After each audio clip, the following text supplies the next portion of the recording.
All right, welcome to Plug and Pay, which is a talk show where we chat with smart payroll professionals about all sorts of interesting topics that are shaping the global payroll space. And we get to learn from our guests, from the experience that they bring and from the insights that they've gained. My name is Marc-Oliver Fiedler. I'm the founder and CEO of Payzaar, and I'm the host of the show. And today I'm excited that we're launching a completely new format to Plug and Pay, because I have with me a new co-host who is the one and only, no one other than Max van der Klis-Busink. Max, great to have you on the show. How are you, my friend? I am very well. Thanks for having me on the show, Mark. And hey, Sarah. It's very excited to be back to Plug and Pay, this time as a Payzaar colleague. I'm very happy to call myself a colleague of you, Mark. And as so you are we. Yeah, which also means I need to promote, of course, the episode. So as you all probably know, episodes are released every month. You can find them on our YouTube channel, on which I'm very proud to say, our LinkedIn page, as well on Spotify, Apple Podcasts, and Google Podcasts. And maybe you're a payroll geek like me, because I love listening to a podcast while crunching numbers or hitting deadlines, or just when taking a walk or going to the gym. But over to you, Mark. Those are all good scenarios to listen Exactly. to Plug and Pay. I'm sure we can come up with some others too. When you do that, and if you do like the content, and now that I have this fantastic co-host, the content's only going to get that much better. So make sure you click a like, leave us a comment. I'd love to hear from you. Click the subscription button so you can keep following all these episodes that we're launching. So with that out of the way, Sarah Chasney is our guest today. We're super excited to have you on the show. Thank you so much for taking the time, Sarah, to just get us launched into our discussion here for today. Love to hear from you a little bit about yourself, your background, what you've been doing in the global payroll space. Yeah, so thank you so much, guys, for having me, Mark and Max. I'm so excited to be here. I have been a fan of Payzaar for a couple of years now, listening, and have been a fan of you, Max, for years, and listening to passion for payroll and everything that you've brought to the industry. So I'm a little geeked out being here and being here with you guys and having this conversation. So thank you for having me. So my career, I started out in payroll, and I'll repeat, just like every episode starts with, I fell into it, or it found me. I started as I was trying to find a career and trying to figure out what I wanted to do with life. And I knew my dad had some fantastic secretaries in his office. And I said, seems like a good office job. Let me try this. I was very good at Excel, at Microsoft Excel, aging myself, but back in the day. And again, aging myself, I got pretty good at HTML on MySpace and figuring, right, going old school, how to customize the profile with code. And because of that, I got good at computers. And so I went as a temp for a role at a office, and it just so happens to be the headquarters for Carl's Jr. and Hardee's. And so the corporate office there. And I got a temp role in the payroll department under a fantastic manager and a VP who I will remember probably my entire career. I still quote him every single day to this day. But I ended up landing there and being in payroll and working my way around the different roles and different opportunities, different parts of departments, payroll, customer service, HRIS, systems, and then eventually management, doing implementations and really just learning how to develop a team and how to be a good leader. And then I eventually moved on to my most recent job before this one, which was Pacific Bells in Washington. So our headquarters were closing in California, and I needed a new home, and decided I was going to take a home that needed a little work. And so it was a big project to go in. They were on 5 different payroll systems, and they were needing to implement and consolidate. And so we did some huge implementations there. I was able to build up an entire team there from nothing, which was pretty awesome and fun. And we got active in the APA then as well, really active in the APA. And kind of the rest is history of my payroll career. I've done a ton of implementations since. I've gotten really involved with the different vendors and learning how to customize systems, how to maximize systems, and really use them for what you need them for as a payroll leader, and not just as someone who's kind of coming in and using a vanilla system. But yeah, and then just recently I moved industries actually. So I've spent my whole career in payroll in restaurants. So Pacific Bell's was a large Taco Bell franchise. We had Buffalo Wild Wings restaurants, Taco Bell's, some European wax centers. So a couple of different industries in there, but mostly restaurants. And then being at Carl's Jr. and Hardee's, again, restaurants. Yeah. And now at Banfield Pet Hospitals. So I moved here about a year ago. They were also didn't have a payroll leader at the time and had just implemented to Workday a few months prior. So it's been a big mission and a fun adventure with the team and building up the team again here and stabilizing post-implementation. And now in a new industry, figuring out what it's like to be in a vet industry and to be dealing with doctors as opposed to fast food workers. So a little bit different. And yeah, and then, so that's my career. That's how I started out. So you've seen a lot already in those few years that you've been working in payroll. And you mentioned these switching verticals, industry verticals, and kind of moving from the hospitality world into the doctor, veterinarian world. I'm curious, tell us a bit about, maybe this dates more back to your hospitality industry experience. One of the big topics that a lot of payroll teams are getting their arms around these days is earned wage access. Hot topic.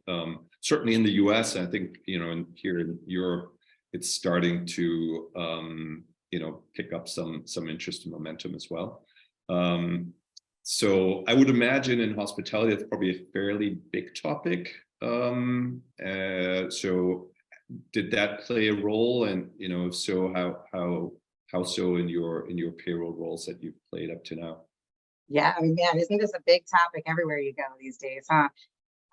Yeah, I was an advocate. So I first heard about earned wage access, I want to say in about 2017, 2016, when it first started kind of coming out, but it's still very new. And then I remember in 2018, 2019, hearing more and more about it in the restaurant industry. There were some larger players who were starting to implement, and it was becoming a thing. But back then, there were still some vendors that were changing models. They were maybe changing their business model slightly or changing their fee structure or, figuring out different approaches to this new evolving concept. And so I remember telling my leaders at the time, let's hold off, let's see what happens in the industry and what the vendors are doing. And then COVID hit shortly thereafter, right? About a year or two after that. And it was tough for a year. For a year, it was just a matter of keeping the business going and keeping stores operating and keeping our staff processing payroll seamlessly with all the different regulatory changes and compliance changes. And so that became the focus. And then around 2021, I think it was around March 2021, we were having trouble staffing our Taco Bell locations at night. And for anyone who doesn't know Taco Bell, late night hours are big dollars for Taco Bell. That's a bad time to not be able to staff, right? And so I remember pitching it to our leaders around that time. I said,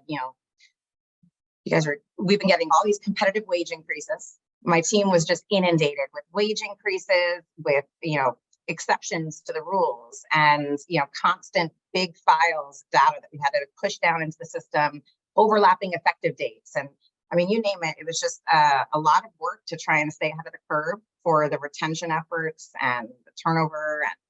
And so I pitched it. I pitched earned wage access. I said, now's the time, let's do it. I feel confident that I can implement it. And, it's stabilized in the industry. There's a lot of bigger companies that are doing this. And we need people, and people want to get paid when they work. They want their money. And so we piloted it with about 900 people in one state. It was just one state in the United States, one.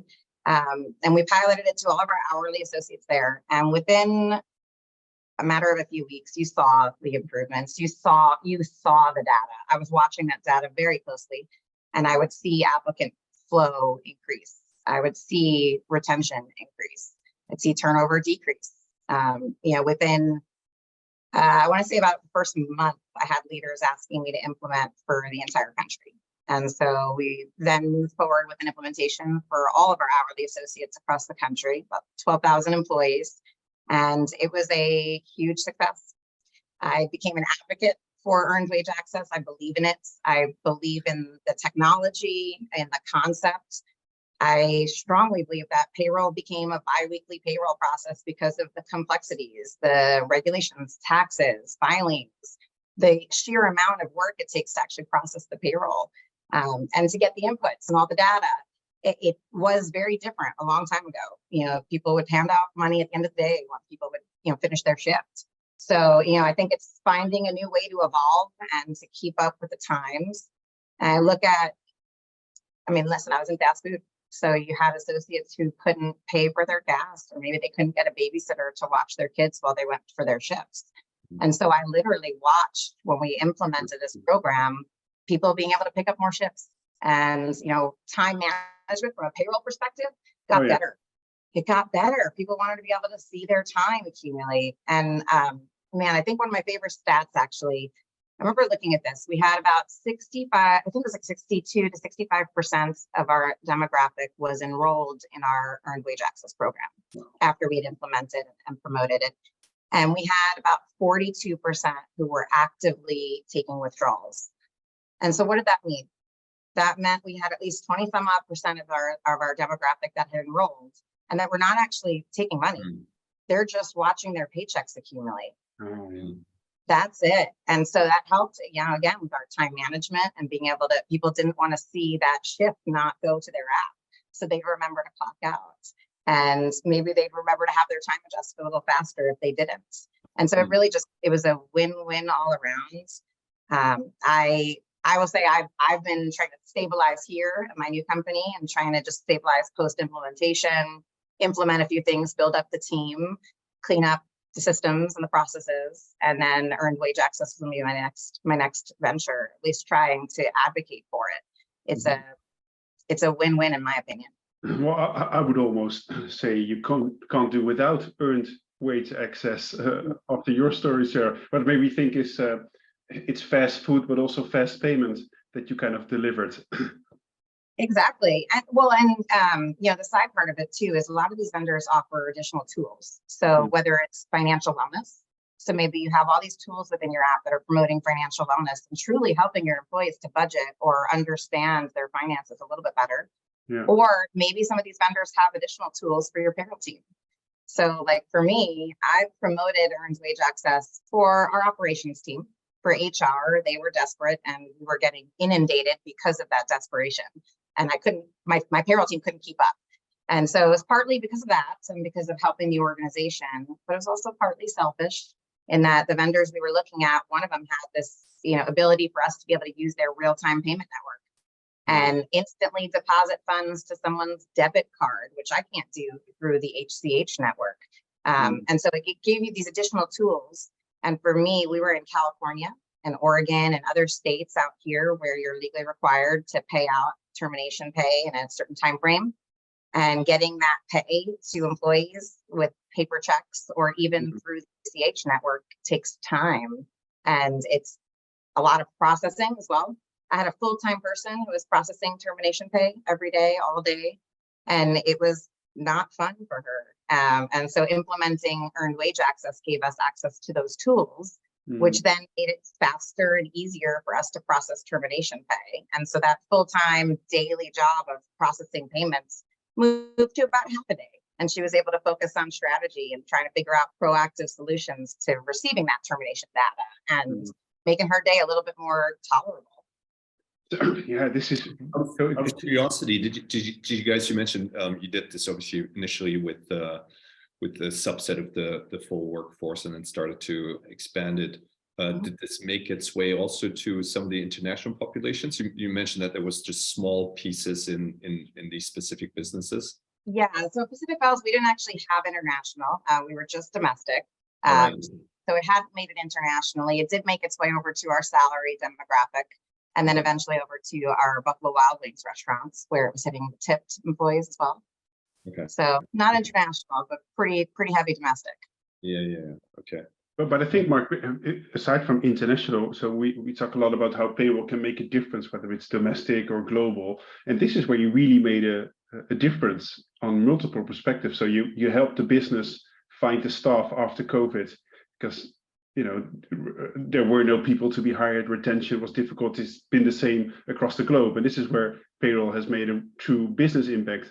And probably a important side benefit is getting those timesheets confirmed all the time, because I've also worked in a retail business, and a lot of our time was spent on timesheets. So there's kind of a more incentive to get those timesheets right and on time, because you could automatically see where you're going at, and you could free up time from your team members to do other work, which kind of relates to the topics these days about AI and RPA. We're about to lose our jobs, but your teams were freed up.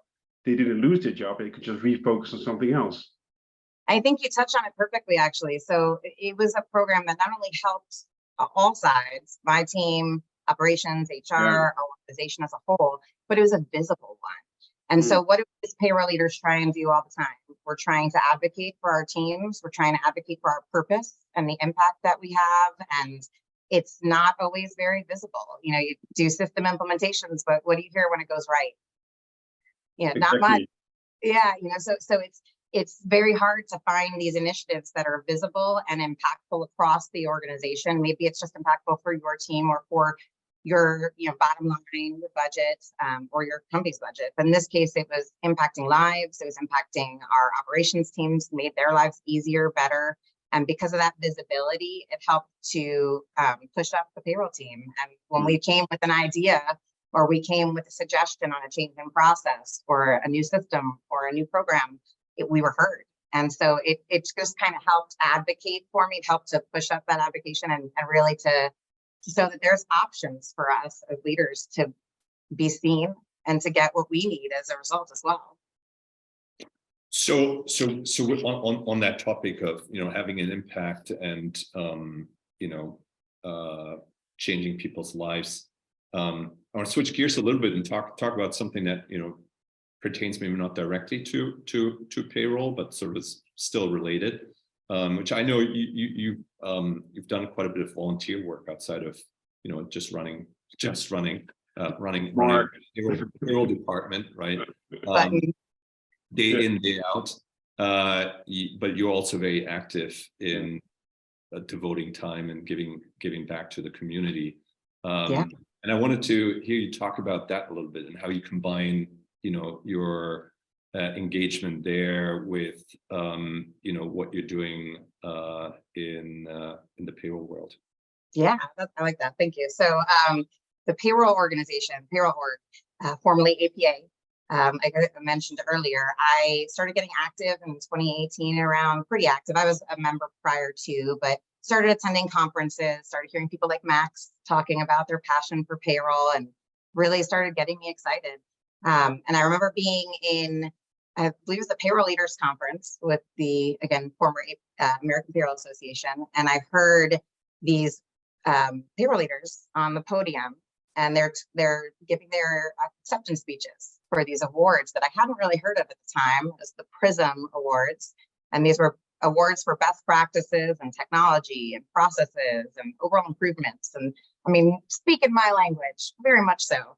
And I'm listening to the speeches and I'm saying, I said to the person sitting next to me, oh my gosh, my team could win this. We could win this. We've done such crazy implementations, and our stories they match these and then some. We could win this. And I remember leaving that session, and I called my CPO, my chief people officer, and I said, I'm going to submit a nomination for our team and we're going to win. I'm telling you, we're going to win. Mark my words. And I'll never forget, a year later, it was July, and I got a voicemail from Dan Dykes, the American Payroll Association. I still have the voicemail on my phone, actually. And I got the call that we had won, and we won in the management category for this Best Practice Award.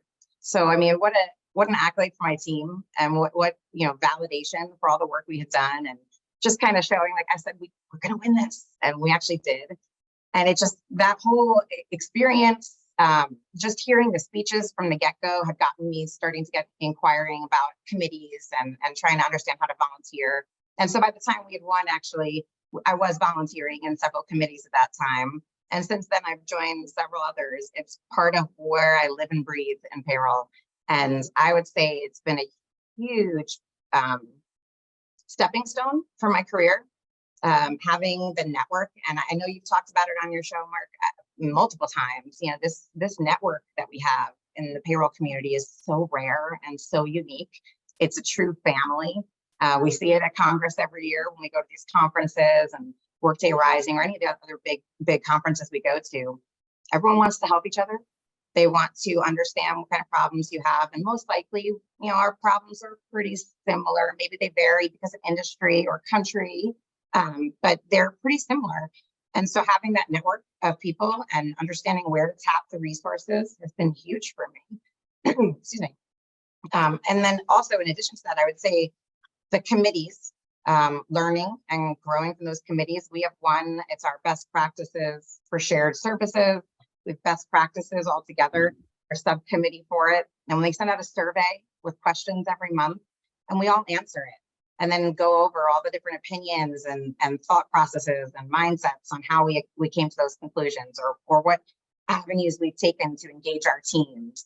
And so the topics range all over the place, but just that data alone has helped me when I'm advocating to leadership about something.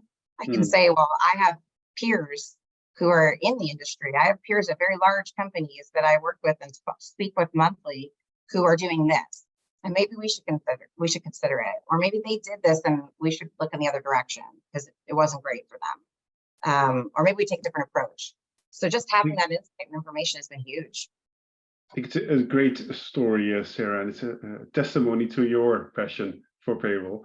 But also, I think people sometimes underestimate the value you get back of volunteering, because to share knowledge is also to gain knowledge. And what you said about the network, we've all built our network, and I think it elevates your own career, but it also helps you strengthen your position within your own company, because you could tap into other people's experiences, other people's best practices, and bring that back home to your own organization, and also justify what you're saying, because you could have a wonderful idea, but if you couldn't justify, like, hey, XYZ company, by the way, in the same industry are also doing it, you might have trouble convincing your upper management for it. But if you would have those people within your network bringing it in, you would kind of make a strong business case, and you've got that network because of volunteering. And I think maybe for the payroll people listening on the call, maybe Sarah and I will have a call to action to unlock all your knowledge, because there are millions of payroll professionals across the world with, you know, crazy amounts of knowledge and experiences. And if only we could unlock those through whatever committees or podcasts like this, or networking organizations, I think we could all help elevate our career. But Sarah, do you agree to call to action to our payroll professionals? I completely agree with the call to action. Right. And I would think these shows have helped so much. They really do help. I was listening to Mark, it was one of yours with Anne-Marie. I think I posted on it actually too. I was so inspired after listening to her. And I've had that with so many of the other different podcasts, whether it was Pay Talk or Payzaar, Plug and Pay, excuse me. But you know, you hear all of these stories and you realize that there are others who are dealing with the same kind of predicament, or maybe trying to figure out a solution for something, trying to figure out how to build up a team. And, you know, you hear all these different podcasts that truly help you understand what direction to take and which direction to move in. And it's inspiring. Yeah. So. And I think, you know, the resources are there, you know, the community structures are there. And I would also, just echoing Max's call to action, encourage people that are, you know, not in the US, outside of the US, even though, you know, it used to be the American Payroll Association, the APA. It's now PayOrg, and it's definitely much bigger than just the US.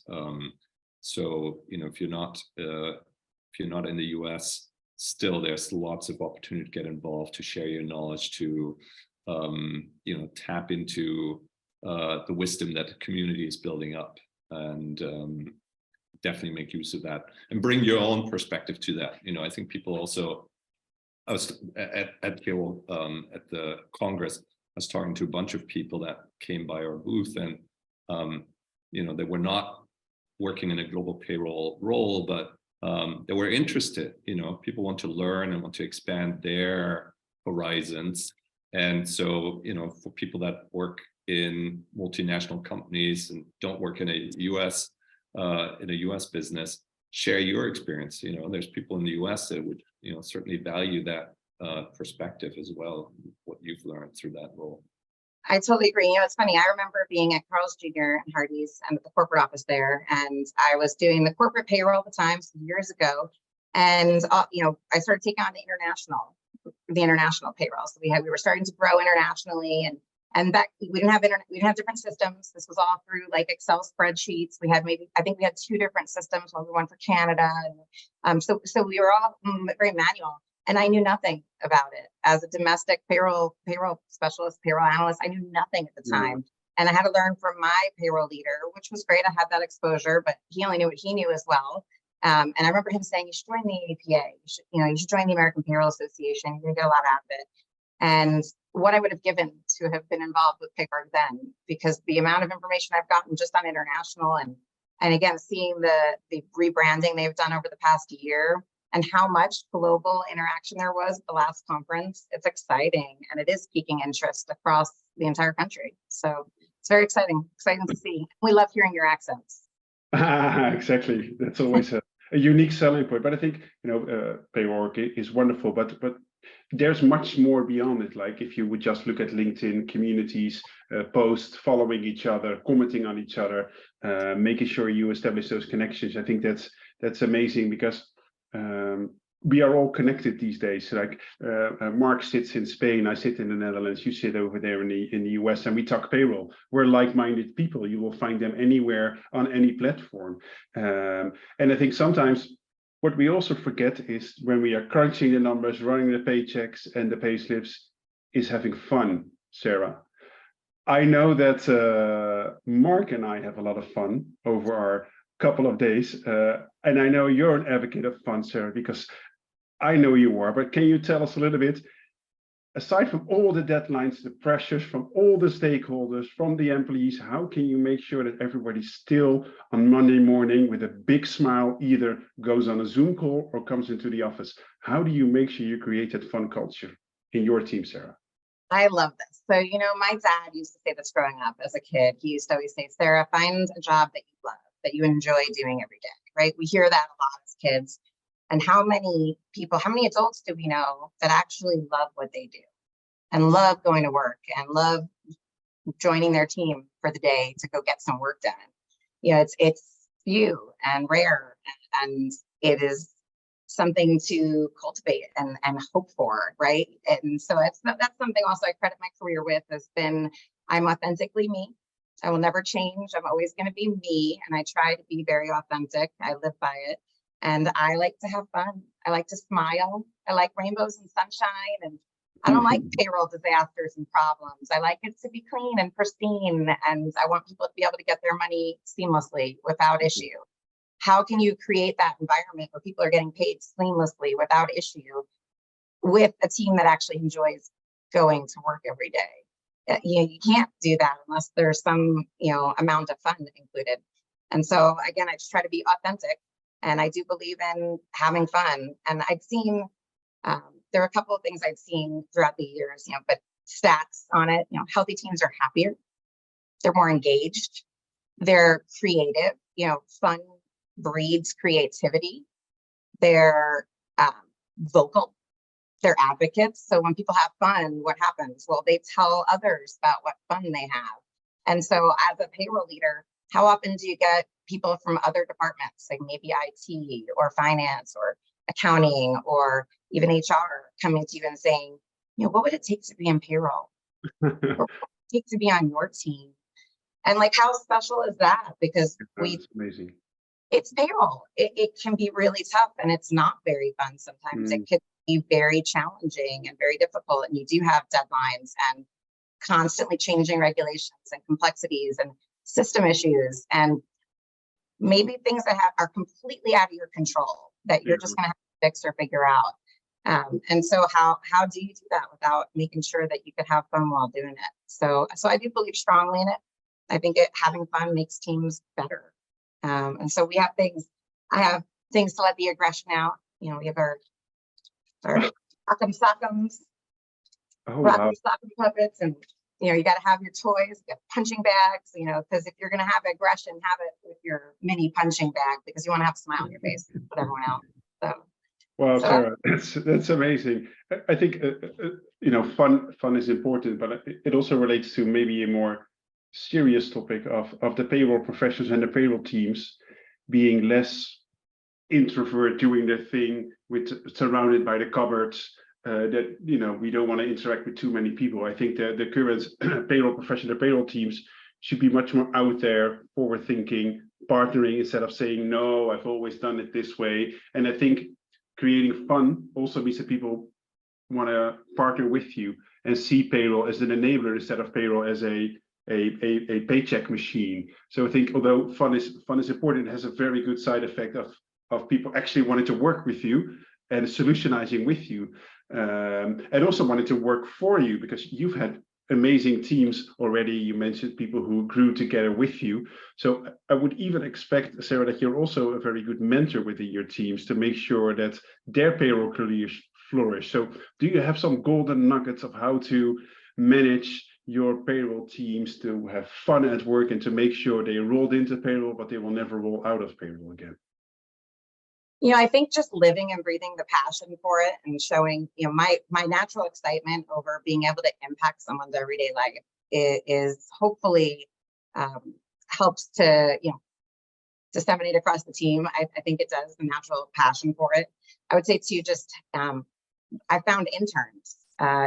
As a payroll leader, you never get headcounts. You never get anyone to give you anything for your budget. And so when we needed work to get done, we figured, how can we reach the community? How can we solve for our problems? And this was a good solution for that. We were able to reach out to the community, tap into it, find some people maybe in accounting class or accounting degrees, and bring them over to the dark side and show them what payroll's about and how we can be creative and have fun, but also get a perfect payroll and take that accounting concept and that HR concept, all those different avenues, and kind of bring it in.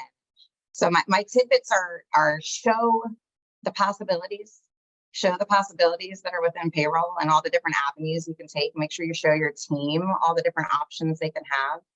I think finding strengths to complement weaknesses is important and always an important fact, especially when you've got someone who's maybe not so funny. Find someone who's pretty funny. Those kind of weaknesses too you have to look at, but also skill sets.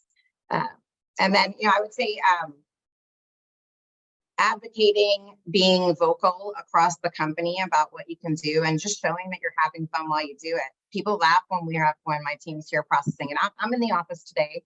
We come into the office every once in a while. We are hybrid, and I would say being hybrid versus in the office creates complexities for having fun. How do you have fun through a computer screen?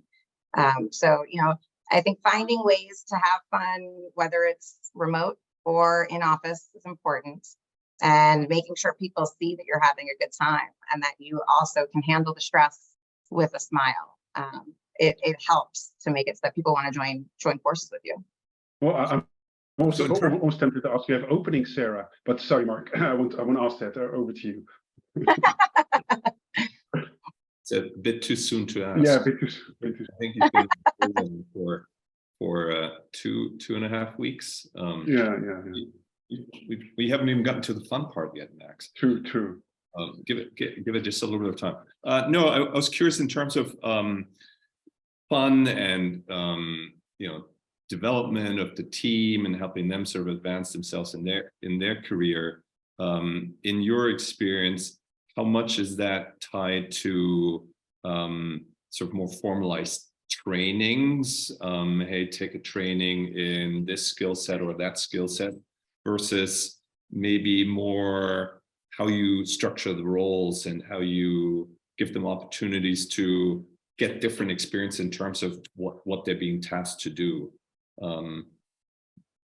Any advice or any insights in terms of how to create this kind of learning experience for team members in payroll?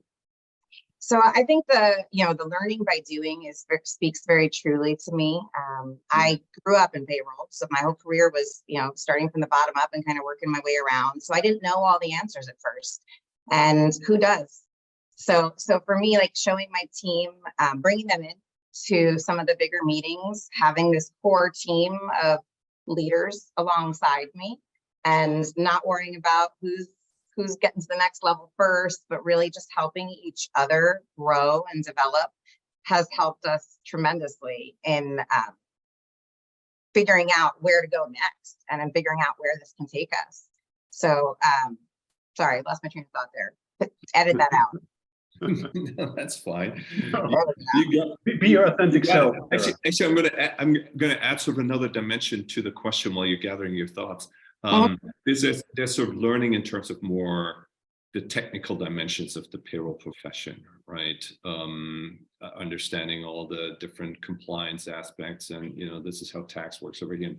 But in my view, in order to become a great payroll leader, the technical aspects is one thing, and that's probably, maybe even more straightforward to learn, and maybe for someone who's worked, for a long time in payroll, that almost comes naturally. But then there's also the more soft factor, right? If you really want to advance your career, you need to learn how to deal with complicated people situations, right? You need to learn how to manage your manager, right? Manage up, and how to present something to the senior executives. So I'm curious, how do we help people on these maybe not so obvious but still very, very important aspects of advancing their career with these skill sets that are, a lot of times they're not called out explicitly in the role description, right? But you just got to pick them up somehow. Is there a trick to learn those, or is there a structure of how you kind of bring that to your team? Yeah, so I would say the best way to learn and grow in all those different areas is, attending conferences. I learned about root cause analysis and best practices with payroll leadership and payroll management from different courses that I was sent to or that I was able to attend. But I think it's an interesting dichotomy because in payroll, you don't have a very large budget typically. And so how do you as a leader afford all of those conferences and courses for your teams? Well, I know for me, the only way I could afford it or, put it into my budget was to find money and to find cost savings. And what's the only way I can do that? Change processes and maybe find some initiatives that are going to help me, some low-hanging fruit that's going to give me the funds that I can then reallocate towards my team so that they can then attend a conference with me perhaps, or attend a course to learn about payroll tax compliance or to learn about how to present to leadership and how to manage up or manage down. So there's only so much they can learn from me and from what I've learned from everyone else and from my networks, my peers. But then it also comes down to, continued education, which I believe very strongly in. My company, we purchase PayTrain every year because I want to have it easily accessible for my team. I like to refresh myself with it all the time. And so I'm going to make sure that they have that resource. But I think it's very interesting that you can't really just easily do that without the funds to budget for it. So it's you got to create initiative, create change in order to be able to afford further education. Well, you actually give us one other tip of how you get your team to be able to attend conferences is you get yourself nominated for an award. Right? Yeah. That is true. That helps. If you win the award, which managers can say, no, you can't go and pick up your award, right? Right, yeah. Goals, set goals. It seems like another way to take initiative there. Just to that point, Sarah, I have also, when I manage the teams, always been an advocate of education. There's one other phrase I used to tell my team is being comfortably uncomfortable. Because sometimes that's very difficult, especially with payroll people that like to know all the ins and outs and do the research to know everything before you would go and confront a problem or go to a meeting or present something. What I always advise everyone to do is show your vulnerability as a leader as well, that you sometimes just don't know, or in a meeting you just be there, but you don't have all the answers. And then also you become more of a authentic, in your words, Sarah, human, because you're not the know-it-all too. And you're also okay not knowing. And I think demonstrating that type of vulnerability also helps the people who want to grow to say, hey, I don't need to know everything first before I can take that next step. So I think also as a leader is bring your team along your own journey and your own predicaments that you might have, or your own downsides or mistakes that you've made, because then you would create a culture where people would actually be comfortable being uncomfortable. That's totally right. I love that. So one of the things my team, I was super proud of my team just recently. Overpayments happen, right? Overpayments, underpayments. You want to get your payroll perfect, but it happens. And when it does happen, what can you do to teach others how to handle those situations? So I try to educate on like diffuse the situation, communicate, jump on it fast, have a kind heart and empathy, and figure out what we need to do to fix things fast but efficiently. Put something in place to make sure it doesn't happen again. All the things that we learn. And you do that, you watch them do that. Exactly. And they knew how to. I watched them just recently handle a situation, and I stepped back and watched the whole thing happen, and they handled it just as I would have, which is so nice to see. And it's not like I sat them down and gave them a lesson with the power steps to take. It's all from learning and growing and learning with me. I've made mistakes. I've learned how to diffuse and communicate. Exactly. Hopefully lead by example with that as well. So I think it's really special to see and real fun, real validating to see when it actually happens too. Pull out that Nerf gun and diffuse Diffuse the situation. Nothing else helps. Well, listen, talking about diffusing, we're going to diffuse the session here because we've taken up way too much of your time. I know you've got to get back. You're still starting your day over in the US. And you got to get back to a little bit of work, I'm sure, and your team. But I think this was great. Thank you so much for joining us for the session. Just before we wrap up, Sarah, any other shout outs, anything else you want to leave people with? Well, I would shout out to all of my former team members and teams. I've been blessed to see so many of them move on to amazing roles. It gives me chills to just even think about. So shout out to anyone who's been on my team or who I've worked with before. I've enjoyed every moment of it and I appreciate it. And shout out to my current team because they're awesome. And then I'll just say shout out to the payroll org. If you're not a member, join it. It's the new APA GPMI group where you can get this global exposure and exposure to systems and people and the network. And there's nothing like it. So shout out. Agree to that. Perfect.